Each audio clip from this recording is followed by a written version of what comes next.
Hello all, this is Mark, and today I'm going to talk about the educational apps for kids market.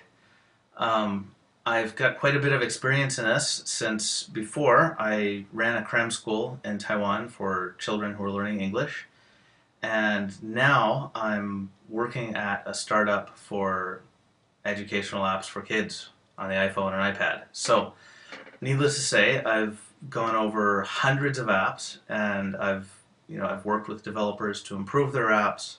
I've categorized apps. I've looked at trends in the iTunes market, and there are some trends that I've seen.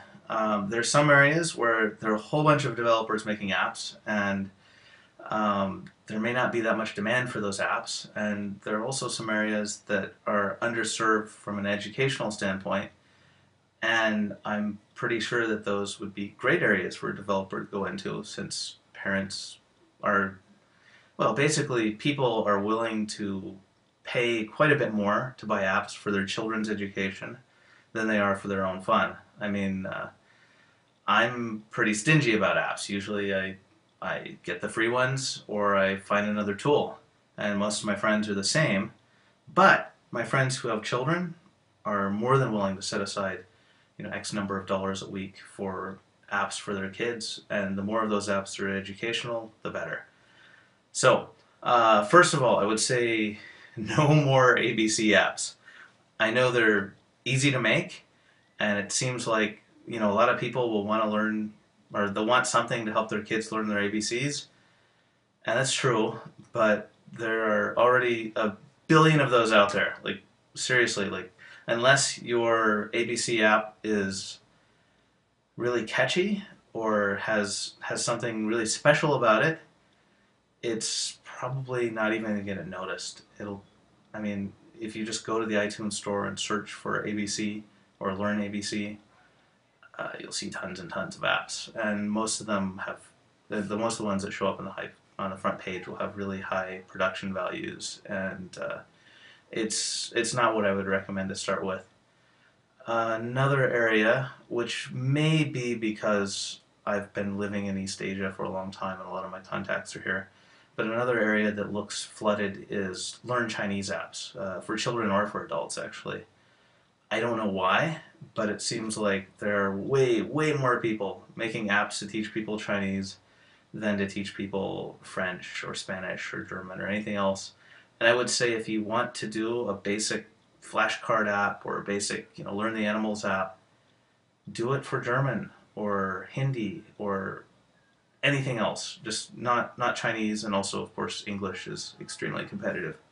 If any of you foreign language speakers are listening, um, as far as underserved areas, I've noticed there are a lot of ABC apps, and then there are a lot of storybook apps, but that in between area is kind of missing. If you can make some sort of app that's appropriate for children who can't read, say, Cat in the Hat, but they could read Hop on Pop or Go Dog Go, like a very, very easy storybook app.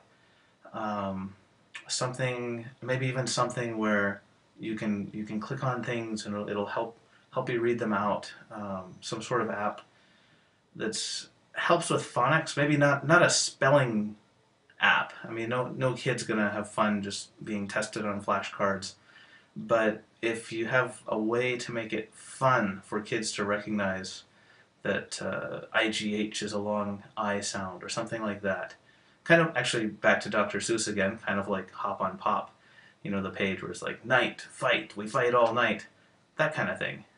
Um, on the math side, there are a lot of basic arithmetic apps. Once again, tons and tons and tons of them, and I haven't seen that many apps that teach you other things or teach you ideas. I still think there's a lot of room to grow in arithmetic apps.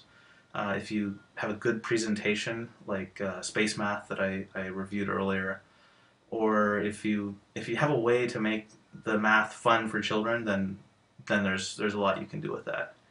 Like I don't know if you've seen any children playing Yu-Gi-Oh. It's a collectible card game.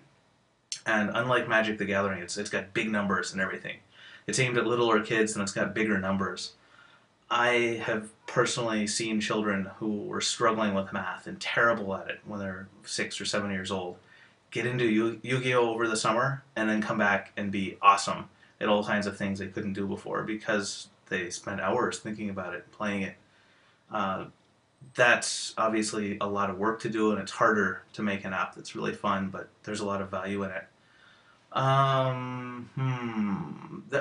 There's also the opportunity to make some sort of app that teaches math ideas.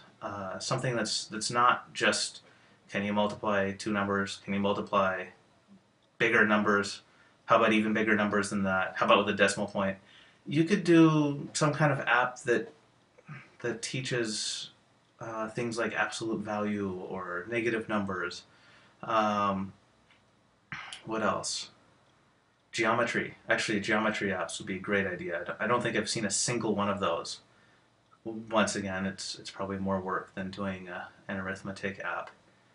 Music apps.